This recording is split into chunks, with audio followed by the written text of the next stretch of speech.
Bonjour Camille, bonjour Didier. Bonjour Jean-Philippe. Et bonjour à tous, bienvenue pour ce dernier baromètre de l'immobilier logistique présenté par Arthur Lloyd Logistique. Dernier baromètre de l'année 2025, l'occasion peut-être de faire un premier bilan de l'année 2025 et puis de se projeter dans l'année 2026. Bien sûr. Auparavant, peut-être un petit mot pour rappeler Arthur Lloyd Logistique. Alors, Arthur Lloyd Logistique, c'est donc une BU du groupe Arthur Lloyd, groupe de conseil en immobilier d'entreprise, qui a une particularité, c'est qu'il est composé d'une maison mère qui détient la marque et d'un certain nombre d'agences, puisqu'on est aujourd'hui 82 ou 83. Donc, gros maillage du territoire. Et au sein de cette organisation, une BU donc dédiée uniquement à l'immobilier logistique, BU que j'anime, et qui est composé d'une petite vingtaine de collaborateurs présents sur tout le territoire, sur les dossiers, donc supply ou messagerie, mais voilà, très concentré sur l'actif logistique. Merci Didier. Alors, habituellement, et comme chaque fois, on commence par une petite présentation de la situation conjoncturelle du pays, et puis après on fait un focus plus particulier sur l'immobilier. Camille ? Oui, tout à fait. Alors d'un point de vue conjoncturel, pas de gros changements depuis tout ce qu'on s'est raconté la dernière fois, c'est-à-dire qu'on a un soft landing de l'économie française qui se confirme. Je vous propose 3 chiffres pour illustrer un petit peu ce qui se passe, avec des chiffres prévisionnels. La croissance tout d'abord, le scénario de récession semble être définitivement écarté, c'est une bonne nouvelle. L'INSEE, il y a 2-3 semaines, a revu des prévisions à la hausse. Une surprise générale, c'est plutôt positif. On n'est pas non plus sur des niveaux de croissance très très dynamiques, mais en tout cas, voilà, pas de récession. L'économie française ne devrait pas rentrer en récession, soutenue notamment par les activités industrielles aéronautiques, de la défense compte tenu du contexte, qui se porte plutôt bien. Deuxième point, l'inflation en 2026 devrait se contenir entre 1 et 1,5%, donc bien en dessous de l'objectif maximum fixé à 2%. L'inflation est jugulée, le pari pour la BCE est gagnant, les prix sont maîtrisés et ne devraient pas retrouver de franche hausse l'année prochaine. C'est une bonne nouvelle parce que ça va permettre normalement à l'activité du crédit immobilier particulier de retrouver un peu de vigueur notamment. Une activité assez importante pour l'immobilier logistique derrière et des répercussions positives. Il faut juste attendre maintenant que les taux de refinancement que se financent les banques soient répercutés sur les taux proposés aux ménages qui, eux, sont toujours assez élevés pour pouvoir acquérir des biens immobiliers. Oui. Est-ce que s'il y a effectivement un certain nombre de paramètres plutôt encourageants, il ne reste pas moins qu'on reste quand même dans une période d'incertitude avec le poids de la dette, un contexte macroéconomique pas évident. Et c'est en ça que se reflète le 3e chiffre que vous voyez ici, l'OAT, donc qui devrait atteindre 3,7%. Donc c'est considérable, OAT 10 ans bien sûr, en raison de la consolidation budgétaire qui reste encore très incertaine et la perspective d'avoir un budget d'ici la fin de l'année s'éloigne. Et conséquemment, les investisseurs ont besoin de plus de garanties et donc prêts à taux plus élevés. Pour vous donner un ordre de grandeur, c'est sensiblement le niveau de l'OAT qu'on observait en 2009 au cours de la crise des subprimes. C'est pas forcément encourageant. On a une instabilité politique qui est très forte et qui bride toute possibilité d'investissement. Au niveau de la confiance des ménages et des entreprises, justement, non, on est au-dessus de notre moyenne de long terme qui est fixée à 100. Et la confiance des ménages est encore plus dégradée que celle des entreprises. Les ménages anticipent une hausse très forte des impôts à venir et donc privilégient un comportement d'épargne au détriment de la consommation. Donc, ce qui vient impacter directement l'activité immobilière en logistique. Le niveau de consommation des ménages est revenu au niveau observé pendant la crise du Covid. Donc voilà, le niveau d'incertitude est finalement quasiment similaire et ça pose un vrai problème. D'autant plus qu'on a du mal à voir une sortie de crise avant. On a les municipales qui arrivent en 2026, les présidentielles en 2027. Et avant 2027, on risque d'être. Cette situation risque de malheureusement perdurer. Oui. Un petit commentaire, Didier, peut-être, sur la conjoncture et les perspectives.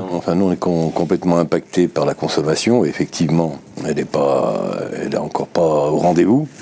Donc, on a le monde de la grande distribution, qui est un des acteurs majeurs de l'immobilier logistique. Les cartes sont un peu brassées. On a des pans d'activité et des anciennes qui fonctionnent très très bien, d'autres qui sont dans le dur. Voilà, donc ça nous amène quand même des sujets, puisque ça restructure, ça se développe. Mais oui, on est quand même sur des dossiers où on voit qu'il y a un manque de visibilité, il y a un peu d'attente chez les industriels ou chez certains gros acteurs pour avancer. Mais comme je vous le dis, il y en a d'autres chez qui ça se développe fortement. Voilà. Et du coup, pour rentrer donc dans le vif du sujet, et pour faire le lien, je vous propose de regarder l'évolution de la demande placée en logistique en France. Donc là, à date, fin du troisième trimestre, on avait un enregistrement de 1,9 million de mètres carrés qui ont été transactés. Aujourd'hui, on est plutôt à 2,2 millions. On a franchi la barre des 2 millions pour une prévision d'atterrissage comprise entre 2,5 et 2,8 millions de mètres carrés. Le reste glissera sur le premier trimestre 2026. Mais voilà, on est sur une année sensiblement similaire à l'année 2024, ce qui nous confirme notre prévision de dire qu'on est vraiment entré dans un nouveau cycle immobilier post-frénésie, post-Covid. Et pour rappel, en fait, les résultats de l'année N sont le reflet de la demande exprimée, des demandes exprimées de l'année N-1, qui, l'année dernière, était un petit peu plus calme par rapport à N-2. On est sur un marché qui se tient quand même, on n'est pas sur un effondrement du marché. Voilà, on est rentré dans une nouvelle phase et dans laquelle les utilisateurs restent prudents mais continuent de signer. Persistent et signent quand même, donc c'est de bon augure pour les prochaines années. Voilà. Nous, on anticipe peut-être une reprise ou un nouveau cycle, pas avant 2028. Les présidentielles. En lien avec ce qu'on se disait un petit peu précédemment, et on devrait avoir des atterrissages des années prochaines, toujours comprises entre 2,5 et 3 millions de mètres carrés pour la logistique supérieure à 10 000 mètres carrés en France. D'accord. C'est pas l'euphorie, mais ça résiste quand même. Oui, tout à fait. Ça résiste. En fait, il y a des segments qui sont plus touchés que d'autres. On aura l'occasion d'y revenir. Mais voilà, on a quand même des belles transactions et des belles opérations qui se sont réalisées et qui continueront de se réaliser au cours des prochaines années. Oui, il y a des vrais sujets très structurants. Il y a quelques sujets de développement. Il y a des réorganisations chez certains clients. Donc, ça donne un peu de volume à notre business, et c'est vrai que début 2025, on ne pensait pas qu'on ferait un score équivalent à 2024. Bon, donc c'est de bon augure, et on a une année 2026 où ce qu'on a dans le pipe nous conforte sur le fait que, une fois de plus, ça ne sera pas catastrophique, ça sera conforme à ce qui se passe et peut-être ce qui va se passer sur les prochains mois. Ça montre quand même qu'en dépit des conjonctures qui ne sont pas toujours très très bonnes, la logistique est un secteur qui reste dynamique finalement. En immobilier, les circonstances. C'est un vrai outil. L'immobilier pour la supply chain, c'est un outil qui est très important.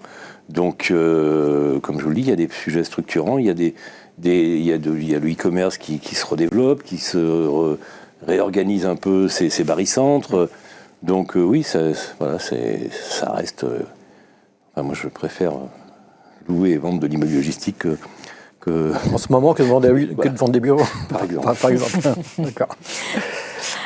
Sur les logiques spatiales, on en parle depuis plusieurs sessions, mais voilà, on est sur une tendance qui se confirme. La dédorsalisation, si on peut l'appeler comme ça, alors peut-être au profit, en tout cas, de la région Centre-Val de Loire, qui, elle, parvient à tirer son épingle du jeu depuis de nombreux trimestres. On a toujours une partie nord de la dorsale assez active, même si moins, et une partie sud de la dorsale un peu contrainte par malgré tout, un manque d'offres neuves et de possibilités de nouveaux développements. De l'offre, il y en a, mais en fait, peut-être sur des produits qui ne collent pas en tout cas aux attentes et aux standards des utilisateurs. Donc voilà, aujourd'hui, la part du hors dorsal est passée de 35% de la demande placée à 45%. Donc on est quasiment sur un rapport moitié-moitié depuis 2 ans. Donc c'est plutôt assez intéressant de voir que le marché logistique se développe également hors dorsal, et notamment dans le bassin orléanais. On en parlait tout à l'heure, donc voilà, la dynamique des utilisateurs qui est un petit peu différente dans le cycle dans lequel on est rentré depuis début 2024, avec une part de marché des prestataires. Les prestataires restent majoritaires, mais une part de marché qui est un peu en diminution en raison de stratégies immobilières qui sont concentrées plutôt sur la rationalisation de l'existant, la massification de ce qui existe. Et donc, on a des utilisateurs, des prestataires moins présents sur la scène logistique française, au profit, à l'inverse, des e-commerçants qui sont revenus, qui étaient assez absents en réalité depuis 2021, et qui sont vraiment revenus, notamment Locomotive en tête, Amazon, mais également des prestataires asiatiques de manière assez parfois agressive cette année qui reviennent et qui devraient consolider leur position l'année prochaine. Mais également des acteurs industriels, aéronautique et défense en tête, quelques prestataires, quelques opérateurs du luxe aussi qui reviennent s'implanter en France. C'est plutôt une bonne nouvelle et gage de sécurité pour les années prochaines. Et puis voilà, avec les annonces d'absorption d'Auchan par Intermarché, on devrait avoir encore quelques mouvements du côté de la grande distribution. Affaire à suivre. Très bien. Alors, qui sont les preneurs, justement ? Alors, je vous propose justement de regarder parmi les plus gros preneurs, voici les plus grosses transactions, donc supérieures à 60 000 m² qui sont signées cette année, sur les 9 premiers mois. Donc les preneurs, beaucoup d'e-commerçants. Donc Amazon en tête, Amazon pour l'instant concentre plus de 10% de la demande passée française. C'est signé en 2025, c'est assez considérable. JD également, donc ce nouvel entrant asiatique. Alors oui, ça on peut peut-être faire un petit focus là-dessus. Donc JD, est-ce que ça préfigure justement une arrivée plus importante de ce géant chinois là qu'on attendait déjà depuis quelques années, mais qui concrétise un petit peu ses velléités d'investir le marché français et européen ? Oui, en tout cas, au regard des annonces faites par ces gros e-commerçants, oui, ça présage en tout cas l'annonce d'une locomotive qui rentre, avec peut-être d'autres derrière. On a eu Aosom l'année précédente, il me semble, qui était aussi, qui fait partie de ce panel de nouveaux entrants qui sont, alors Didier pourra le confirmer, mais en mesure de se positionner assez vite, très rapidement, de manière très agressive, en prenant des gros volumes à bail. Alors, épiphénomène ou phénomène durable, l'avenir nous le dira, mais en tout cas, la prétention de JD aujourd'hui est clairement de concurrencer Amazon sur ses propres plates-bandes, si on peut le dire comme ceci. Et puis, toujours quelques belles opérations quand même des prestataires qui restent présents malgré tout.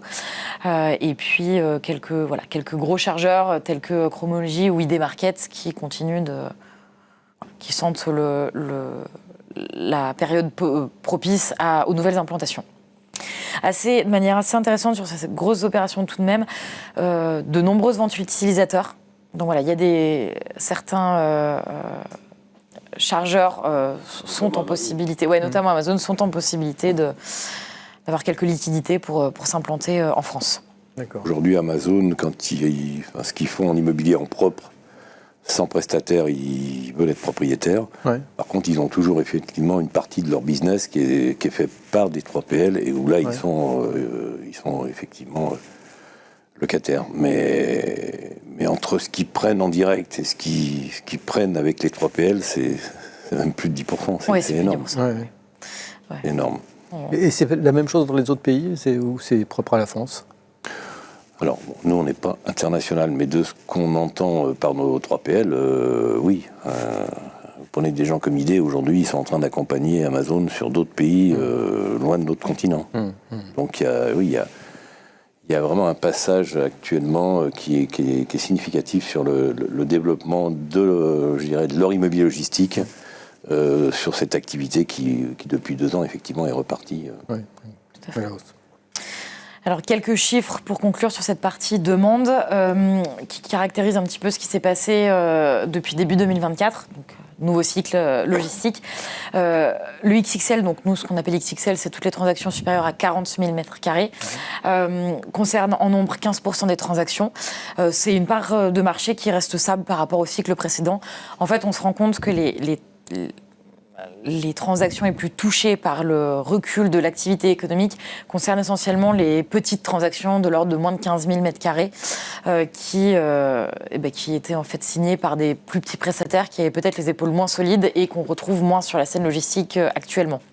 Quand vous dites 15% des transactions, c'est en valeur ou c'est en nombre? En nombre De transactions, tout à fait. De la même manière, le schéma locatif reste privilégié des utilisateurs, 70% des transactions, mais voilà, les ventes utilisateurs concentrent quand même quasiment un tiers des transactions, c'est pas rien. Et enfin, la logistique en France reste un marché essentiellement de première main, puisque 70% de la demande placée en volume concerne des produits neufs. Alors, côté offre, le taux de vacances national déjà s'établit à environ 7%, 7,4% pour le marché national. C'est c'est un taux qui est en progression, mais qui progresse moins vite que ce qu'on a observé au cours de l'année précédente. Et puis, en fait, c'est très bien illustré ici par les marchés de la dorsale. Des taux de vacances qui progressent, mais on a quand même une progression qui est moins rapide. Oui, tout à fait.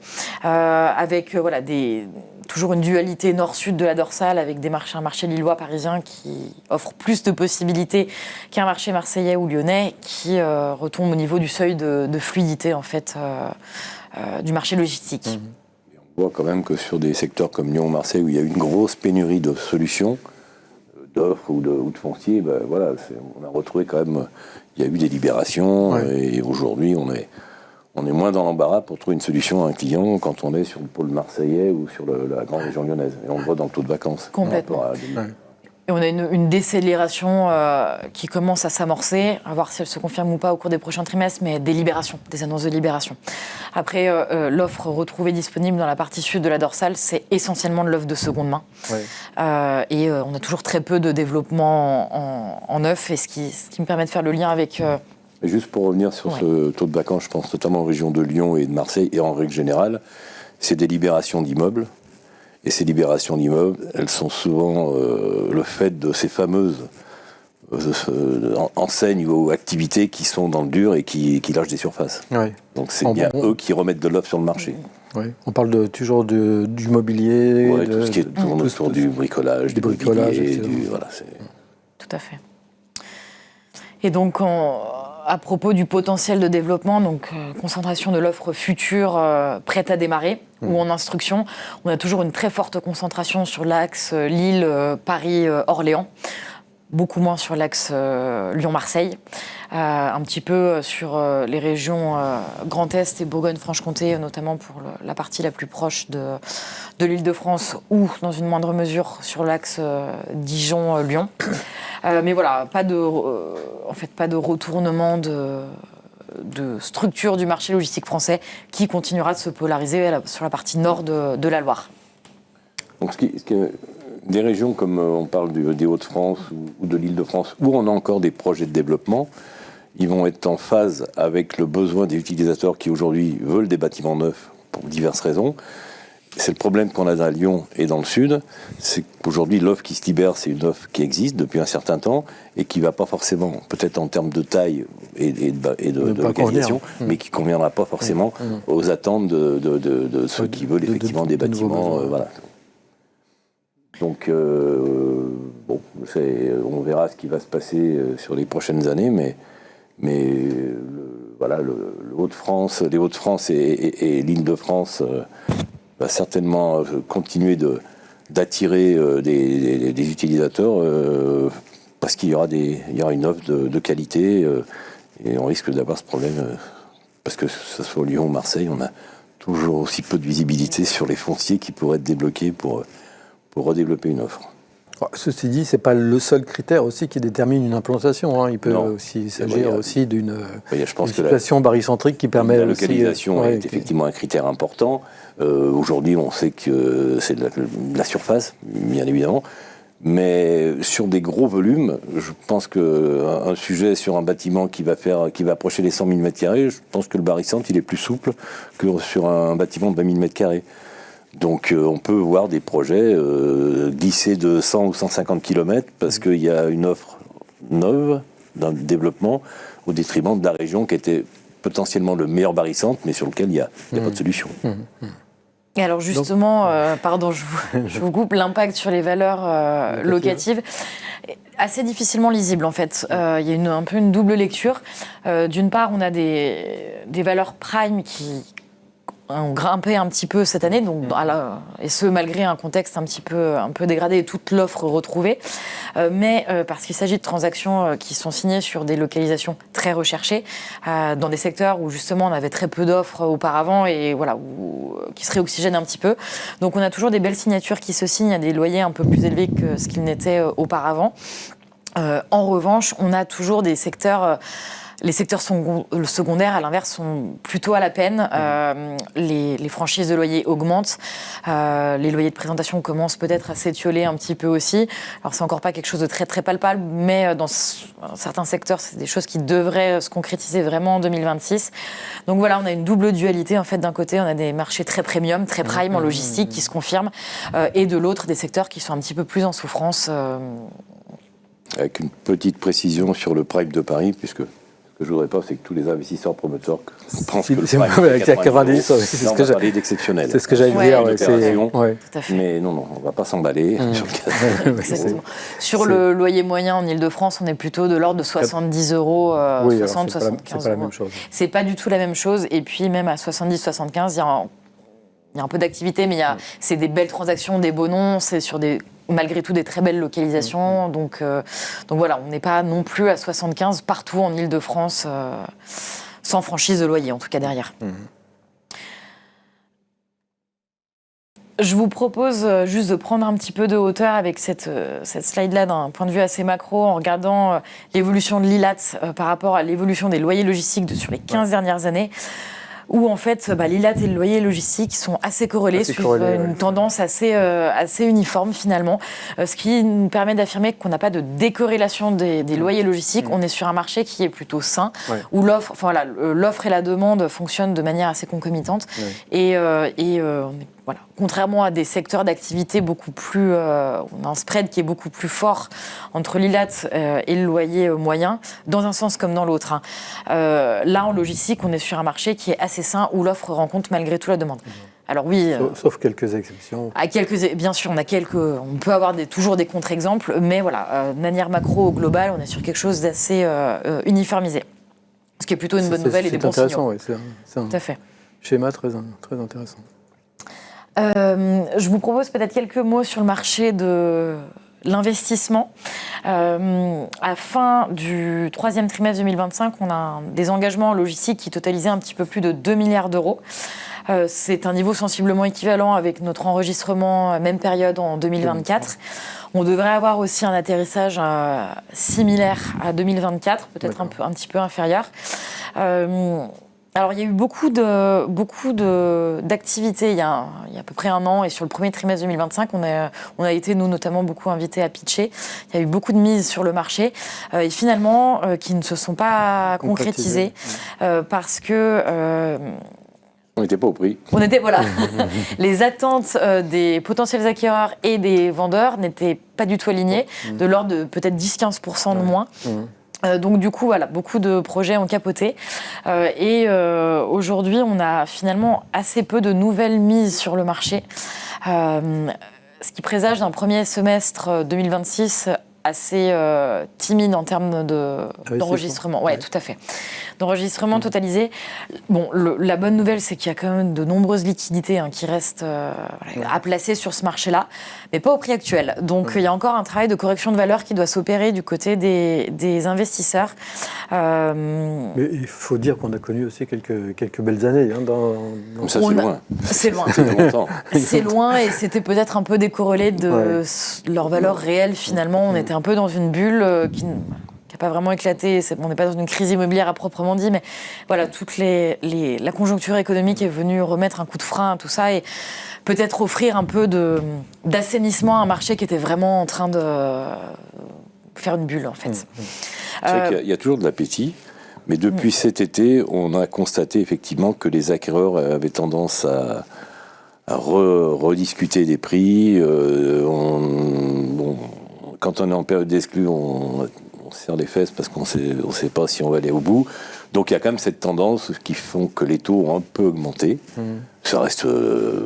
mais voilà, c'est une tendance et aujourd'hui, les vendeurs, ils sont en train de le constater, puisque c'est pas quelques exceptions. Il y a quand même quelques dossiers où les taux qui ont été affichés et les taux auxquels ça va se traiter, si ça se traite, il y a un petit écart. Voilà. Quoi qu'il en soit, la part de marché de la logistique dans l'ensemble de l'immobilier banalisé reste bonne. 25%, un quart. La logistique concentre un quart des volumes engagés en immobilier. Bon, sachant que le bureau souffre, mais on est sur une part de marché qui est plutôt belle, sachant que l'historique est plutôt entre 10 et 15%. Il y a une appétence qui se confirme vraiment pour la logistique.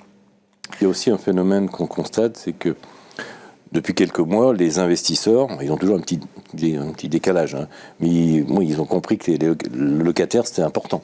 Et on a des locataires qui peuvent être un peu fragilisés, et du coup, ils l'intègrent un peu plus dans leur réflexion, et ça peut aussi expliquer cette volonté chez certains investisseurs d'être un peu plus à l'écoute. Ouais. Et du coup, conséquemment, le taux prime logistique pour des entrepôts de classe A se maintient à 4,85, 4,90. Il est peu probable qu'on ait des nouvelles compressions au cours de l'année suivante. En fait, on manque aussi de référentiels nous permettant d'avoir des signaux clairs et lisibles pour savoir où est-ce que le marché va et comment il se comportera dans les prochains mois. Donc, affaire à suivre de ce côté-là.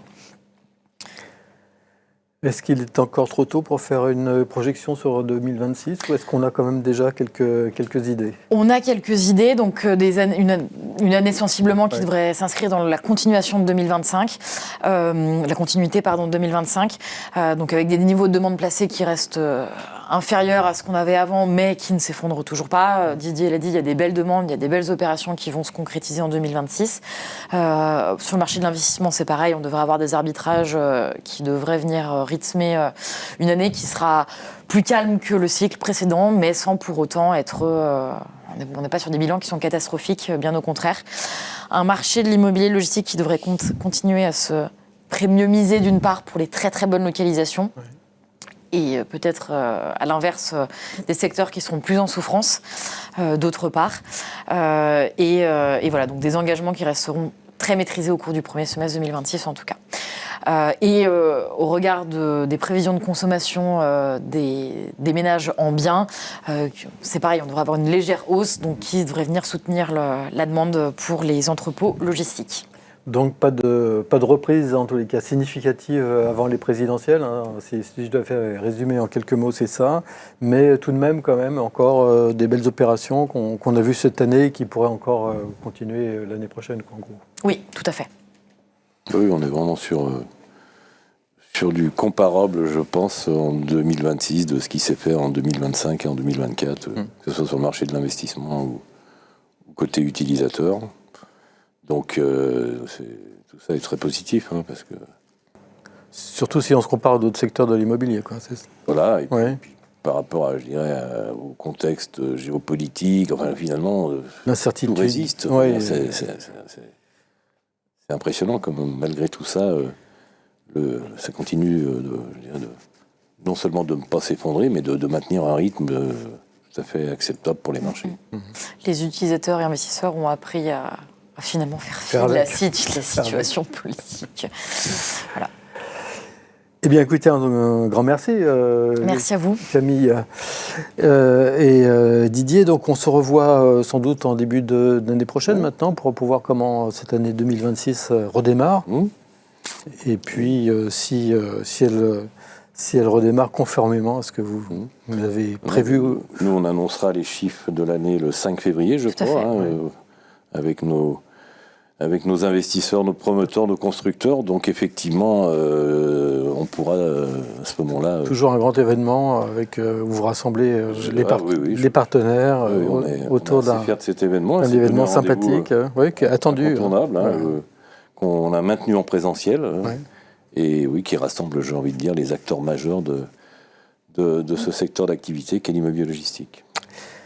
Très bien. Merci beaucoup à tous les deux. Merci. Merci à vous d'avoir suivi ce baromètre, ce dernier baromètre de l'année 2025 et à très bientôt. Merci Jean-Philippe. Merci à vous.